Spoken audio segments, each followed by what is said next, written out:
Good evening, I'm Rusty Deddy. And I'm Joel Robert Johnson. Today is Friday, May 16th, 2014. And the facts are these. Salvage teams announced on Tuesday that they've found the wreck of Christopher Columbus's flagship, the Santa Maria. The 500-year-old shipwreck was found off the northern coast of Haiti, which maps indicate is nowhere near India. Like, at all.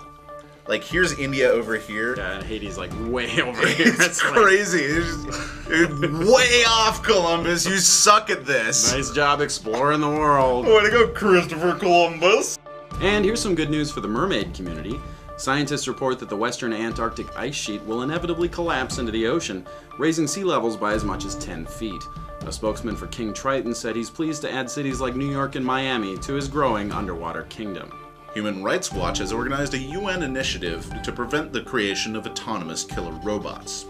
Skynet has responded by sending a liquid metal T-1000 back in time to assassinate the grandfather of the president of Human Rights Watch. In a related story, it turns out that Human Rights Watch has never existed in the first place. Wait, Skynet will respond? Is it will respond? Will have been responding? It's will have had responded. Oh, yeah. In other killer robot news, Volvo will be testing 100 self-driving cars on the streets of Sweden. When reached for comment about safety concerns, Volvo representatives said, "Hör de fleur de herp de cur, bork bork bork." And in India this week, which is nowhere near Haiti, Narendra Modi won in a landslide, becoming Prime Minister of the world's largest democracy. He represents the Hindu Nationalist Party and was MP of Gujarat in 2002 when anti-Muslim riots killed over 1,000 people. So that's gonna be real great. No problems there whatsoever. Nope. Just fine. Orlando-based Darden Foods, owners of restaurant chains like Olive Garden and Eddie V's, are looking to sell the money-losing Red Lobster franchise, effectively breaking their monopoly on the worst places to take a date before prom. CEO Clarence Otis said the company had been hemorrhaging money for some time on lavish events like their annual Festival of Shrimp, and the only thing he liked anyway were the Cheddar Bay biscuits. Oh man, those are good. I know, aren't they? Oh yeah. National Park Service officials have announced today that desperately needed maintenance on the Grand Canyon will begin by repairing busted water pipes that supplied drinking water along park trails. Other infrastructure problems will also be addressed, but we all know what happened the last time a water pipe broke. The canyon formed. Booyah!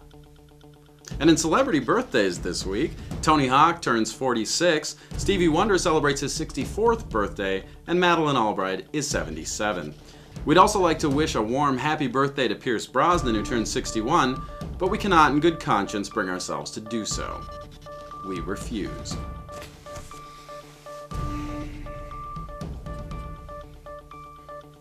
Flappy Bird creator Dong Nguyen announced this week that his hit game will return to app stores in August with an updated multiplayer mode. This will allow players to once again get the bird between those pipes. Oh my god, that game is impossible. What the Over 280 workers were killed this week in the worst mining disaster in Turkey's history. The mine had been extracting over 1 million tons of white meat and drumsticks each day when a faulty wishbone caused the mine to collapse. Butterball and Jenny O could not be reached for comment. And now it's time for some corrections. We here at The Facts Are These now realize that we would have been much happier dropping out of journalism school to become a painter in New Mexico, raising a flock of chickens and just staring every day into the stark and beautiful expanse of desert, watching the pinks and oranges of sunset wash over the saguaro and sage bushes, and we feel a great oneness with the universe. We regret the error. Oh, and breaking news on the high-profile squabble between Jay-Z, Beyonce, and her sister Solange. We're receiving reports that it's actually a personal dispute, and it is none of our business, and has no place in a respectable news program.